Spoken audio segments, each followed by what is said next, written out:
یہ وہ بابرکت شب رحمت ہے، شب نور ہے، جس کے دامن میں اتنی برکتیں ہیں کہ کوئی محروم نہیں رہتا۔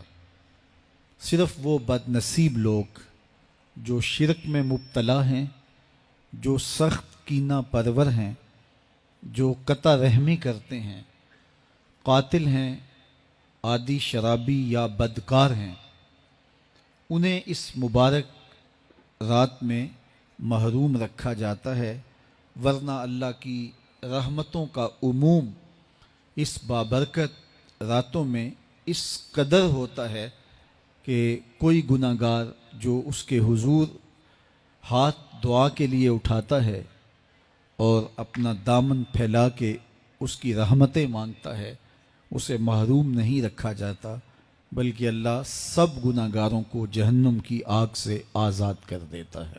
قرآن مجید میں ایک مقام دیکھیے کتنا دل آویز ہے۔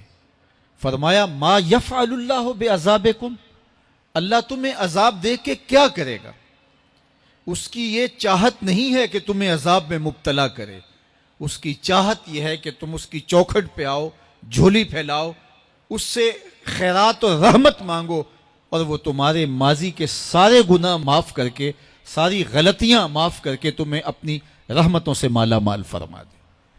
تو وہ بندوں کو بخشنے پہ، بندوں کی مغفرت کرنے پہ آمادہ ہے، اور اس کی رحمتیں بہانے تلاش کرتی ہیں۔ انسان کی فطرت کے اندر گناہ رکھا گیا ہے۔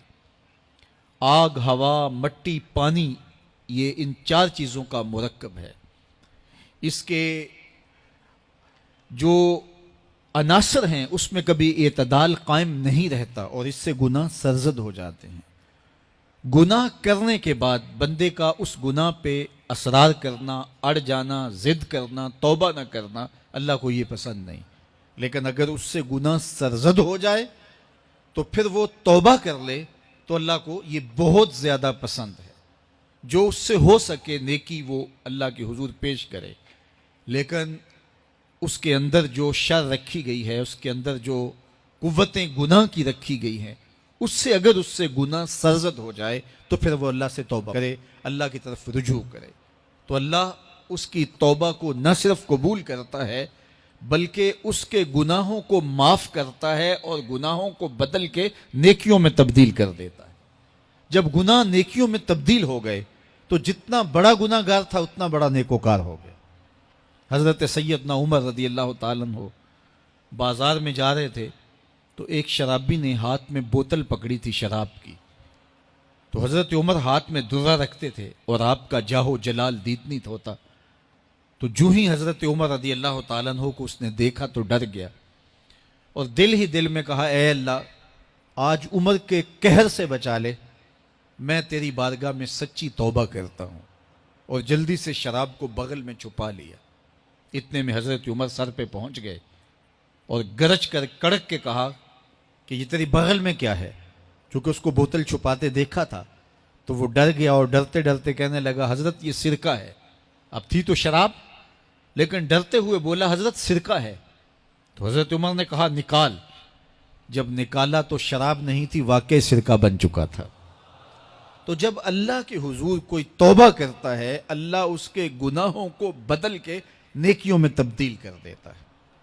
حدیث پاک میں آتا ہے کہ قیامت کے دن اللہ ایک شخص کو کہے گا کہ اپنا نامہ اعمال پڑھ، تو وہ نامہ اعمال پڑھنے لگ جائے گا، تو نامہ اعمال کے اندر چھوٹے گناہ بھی ہوں گے، بڑے گناہ بھی ہوں گے، تو اللہ سے حیا کرتے ہوئے، شرم کرتے ہوئے وہ بڑے بڑے گناہوں کو چھوڑتا جائے گا اور چھوٹے چھوٹے گناہوں کو پڑھتا رہے گا۔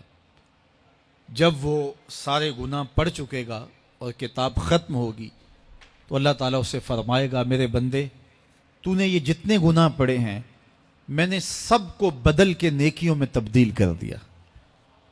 تو بندہ کہے گا اللہ ابھی تو میرے بڑے بڑے گناہ رہتے ہیں جو میں نے پڑھے ہی نہیں۔ فَضَحِكَ النَّبِيُّ حَتَّى بَدَتْ أَنْيَابُهُ، حضور جب یہ بیان فرما رہے تھے تو حضور اتنا مسکرائے کہ صحابہ نے حضور کی داڑھیں دیکھ لی۔